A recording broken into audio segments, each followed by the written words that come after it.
चलो बच्चों ये प्रश्न को देखते हैं। तो प्रश्न में दे रखा है बॉक्साइट से एल्युमिनियम के निष्कर्षण के द्वारा। तो यहाँ से अगर हम देखें चार विकल्प दे रखा है ए बी सी तथा डी। आइए मुख्य अवधारणा की चर्चा करते हैं। मुख्य अवधारणा तो प्रश्न में क्या दे रखा है, बॉक्साइट से एल्युमिनियम के निष्कर्षण के दौरान क्या होता है। तो यानी अगर हम देखें तो इसमें हमारा क्या होता है, बेयर प्रक्रम द्वारा बॉक्साइट से एल्युमिनियम के निष्कर्षण में हम क्या करते हैं, बेयर प्रक्रम द्वारा बॉक्साइट से एल्यूमिना प्राप्त करेंगे, एल्यूमिना प्राप्त करते हैं और जो हमारा प्राप्त शुद्ध एल्यूमिना से एल्यूमिनियम प्राप्त कर लेंगे। तो इसमें हम सबसे पहले क्या लेते हैं, सबसे पहले हम ले लेंगे NaOH और इसमें अगर हम देखें तो एल्यूमिनियम का ऑक्साइड डालेंगे Al2O3। इसको अगर हम क्या करेंगे 150 डिग्री पे यहाँ पे गर्म कर देंगे तो यहाँ से हमें क्या प्राप्त हो जाएगा, 2NaAlO2 प्लस हमें क्या प्राप्त होगा H2O।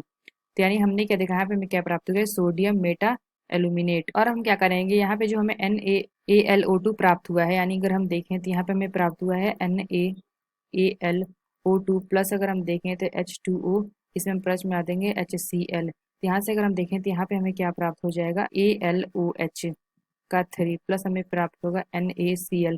तो ये हमें क्या प्राप्त हुआ है, अवक्षेप। तो यहाँ से अगर हम देखें जो हमें अवक्षेप प्राप्त हुआ, इसको अगर हम ले लेते Al और यहाँ पे ब्रैकेट में दे रखा है OH का 3 और प्लस अगर हम देखें इसमें जल यानी कि इसका अपघटन करा देते हैं, जब जल अपघटन, तो ये हमारे क्या प्राप्त हो जाएगा, Al2O3। ये हमारा क्या होता है, शुद्ध। यहाँ पे जो हमें शुद्ध Al2O3 प्राप्त हुआ यानी कि एल्युमिनियम ऑक्साइड प्राप्त हुआ, इसको अगर हम ले लेते हैं Al2O3 और प्लस अगर इसमें हम डाल देते हैं Na3AlF6, तो ये हमारा क्या होता है, क्रोयोलाइट। तो यहाँ पे जो हमें क्रोयोलाइट प्राप्त हुआ है, इसको अगर हम देखें तो ये हमारा क्या करता है, गलनांक कम कर देता है, गलनांक को कम कर देता है। तो हमने क्या देखा, जो हमारा क्रोयोलाइट है ये हमारा क्या है, गलनांक को कम कर देता है। तो ये जो हमारा पूरा मिश्रण है इसको हम क्या करते हैं, विद्युत अपघट्य के में डालते हैं, यानी अगर हम देखें विद्युत विद्युत अपघट्य सेल में डालेंगे, विद्युत अपघट्य सेल में डालेंगे। तो ये जो हमारा विद्युत अपघट्य सेल होता है ये हमारा क्या होता है, लौह धातु का बना होता है।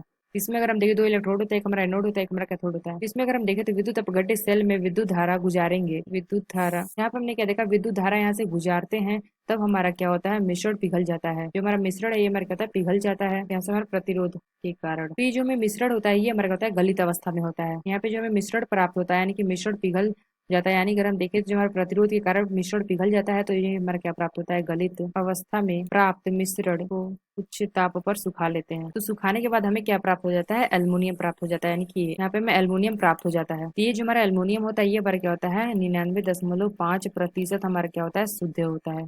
यानी हमने क्या देखा, प्रश्न में से पूछा गया था बॉक्साइट से एल्युमिनियम के निष्कर्षण के दौरान हमारा क्या होता है। यानी हमने देखा पहला में क्या दे रखा है कि अयस्क का सांद्रक गुरुत्व पृथक्करण विधि द्वारा किया जाता है, यह विकल्प हमारा गलत है। दूसरा क्या दे रखा है, एल्युमिनियम ऑक्साइड क्रायोलाइट या फुलरसा के पिघलते हुए मिश्रण को विद्युत अपघटन किया जाता है। यानी हमने क्या देखा, यहाँ पे हमने क्या लिया, जो हमारा एल्युमिनियम ऑक्साइड लिया और यहाँ पे हमने क्या लिया, क्रोयोलाइट, जो हमारा क्या होता है, गलनांक को कम कर देता है। इसको अगर हम जो मिश्रण में प्राप्त है इसका विद्युत अपघटन कर देते हैं, जिससे हमें क्या होता है, यहाँ पे मिश्रण पिघल जाता है प्रतिरोध के कारण, और जो गलित अवस्था में प्राप्त होता है उसे हम उच्च ताप पर सुखा लेते हैं, तो यहाँ पे हमें एल्युमिनियम प्राप्त हो जाता है, 99.5% हमारा शुद्ध होता है।